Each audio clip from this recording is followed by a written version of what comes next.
Vamos a ver los principales pasos que se dan dentro del método MAIN. El primer paso es obtener los objetivos de la innovación, que según todos los estudios científicos al respecto, la principal razón por la que el profesorado innova es por su alumnado.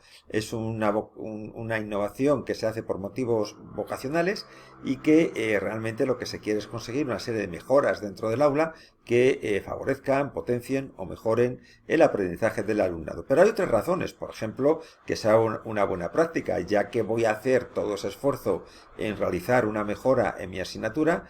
¿Por qué no esa mejora la puedo transferir a otras asignaturas, aunque sean distintas a la mía? Eso es una de las características, por ejemplo, que consiguen las buenas prácticas de innovación educativa, la transferibilidad de la misma. ¿Y por qué no? La puedo hacer con un método científico que, por un lado, garantice la calidad con la que estoy haciendo dicha innovación y posteriormente que me permita publicarla en contextos científicos como pueden ser congresos internacionales y revistas científicas. Una vez que tengo estos objetivos marcados, partimos de las mejoras que deseo realizar en el aula, que esas mejoras todo profesorado que va a hacer la innovación educativa sabe cuáles son esas mejoras.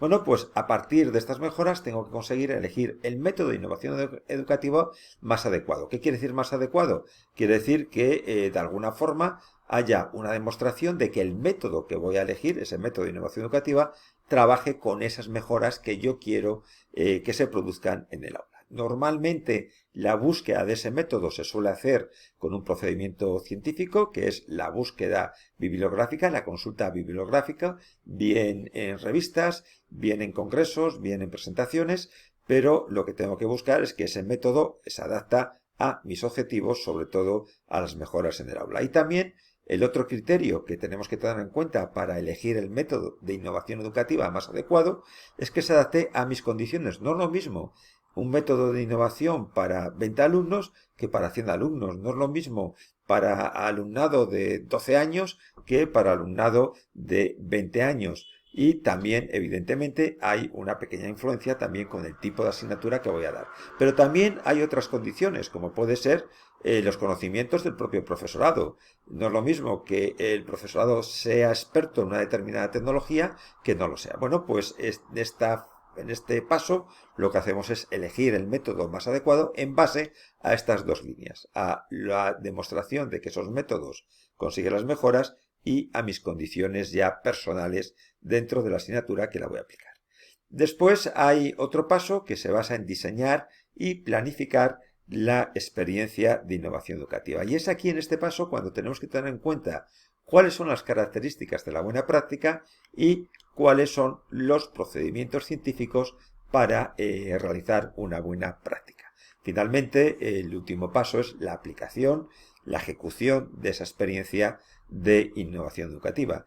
Y también es verdad que en esa experiencia, cuando haga esa experiencia de innovación educativa, pues habrá una estrategia de aplicación. Es decir, que esa estrategia, como os decía antes, variará también un poco entre si son 20, 100 alumnos o el tipo de asignatura. Bien, básicamente esta es la descripción genérica de los distintos pasos del método MAIN.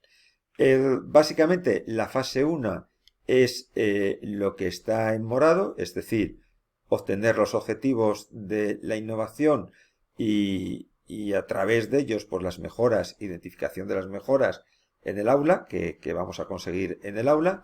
La fase 2 es lo que está en verde, es decir, elegir el método de innovación educativa más adecuado en base a estas mejoras.